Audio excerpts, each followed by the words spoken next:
Hey guys, welcome back to my channel. Today's video is going to be all about 10 high-end products that unfortunately I just don't reach for.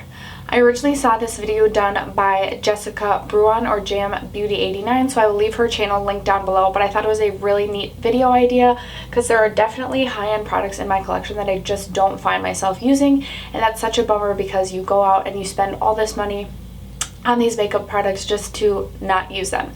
So doesn't necessarily mean that I don't like the products, and I will go into detail about why I don't necessarily reach for them. But yeah, if you guys are curious about the high-end products in my collection that I do not reach for, then let's jump into it. Alright guys, so I have two foundations to share with you guys today. Both were very expensive. Let's start with this. This is the Hourglass Vanish Stick Foundation. The reason I feel like I don't reach for this is honestly because I know there's so little product in this, and this is so stupid. This is the way my mind works. I know how expensive this was to purchase, so I know when I run out of this, if I want to rebuy it, it's going to be expensive, which is the reason I feel like I don't reach for this. This is also a super full coverage foundation, which I definitely don't reach for on days that I'm going to work, just because I don't need to be all dolled up. Because typically by the end of my workday, I have like sweated off all of my makeup. No, I don't work at a gym. This is again the Hourglass Vanish Stick Foundation, and I just don't find myself reaching for this. Next up is the Giorgio Armani Luminous Silk Foundation, and I reach for this a little more often than I reach for my Vanish Stick, but I still rarely reach for this, and this was, I think this might have been $64. I got it during the VIB sale because I would never pay full price for this, and I honestly probably won't repurchase this once I have gone through this. But as far as this one is concerned, I just feel like this has to be set down with a powder, otherwise it doesn't last that long. I feel like it sort of accentuates my pores, or it's just like almost, it doesn't give me like the glowy luminous look that I'm looking for, but it definitely gives like that luminosity. I want to like compare it to the Josie Maran Vibrancy Foundation. Like it's just almost such a liquidy wet formula that it just doesn't sit right on my skin. So I just don't reach for this that much, which is kind of disappointing again because this costs so much, but I have other foundations in my collection that cost less that I do like better than this. So yeah, sorry Giorgio, I just don't reach for you. Next up, I have one lip product to talk about, and that is the Anastasia Beverly Hills Liquid Lipsticks. This is definitely not my favorite foundation. I had a couple more liquid lipsticks from her in my collection that I just cannot find right now. I had, I think, American Doll, which was like a bright red, and then there's some like bare nude one or something that I had, but this is in the shade Veronica, and it's not the shade that I dislike because I actually really enjoy this shade. This is like a dark mauve shade. Excuse me, this is from a different video. This is like a dark mauve shade, and I like the shade, and I do use this occasionally just because I like the shade so much, but I just find this formula to be super drying, and it sort of gives me like that raisin look because I already have super dry lips anyway. So I definitely don't find myself reaching for this as much as I wish I would, because I do believe her liquid lipsticks do cost $20. So yeah, this is a liquid lipstick formula that I just don't find myself reaching for. Next up, I have two brands of eyeliners. I have the Marc Jacobs, I forget what these are even called, the Highliner Gel Eye Crayon. These are the shades that I have. I have like the purple and then this sort of like maroon color here. I'll swatch them for you. And it's not the colors that I don't like. I just personally prefer gel liner even in my waterline. Those are the two colors that I have. Just because I have super watery eyes, and I feel like no matter the formula, only gel liner stays in my waterline. So these I think are like $25 a pop. I rarely reach for these, again, just because like they just don't work with my watery eyes. And then I also have the Makeup Forever Aqua XL pens or pencils, and I have a blue color here, as well as this like champagne color. They are right here. I don't know if you're even going to be able to see that champagne color. I reach for the champagne color probably more than the blue, obviously because of the color.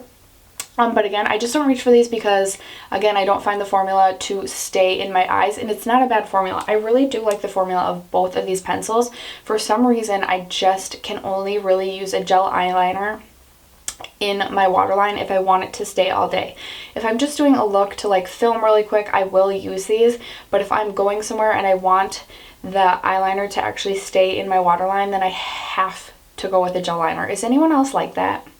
But anyway, so these are two really expensive eyeliners that I just unfortunately don't reach for.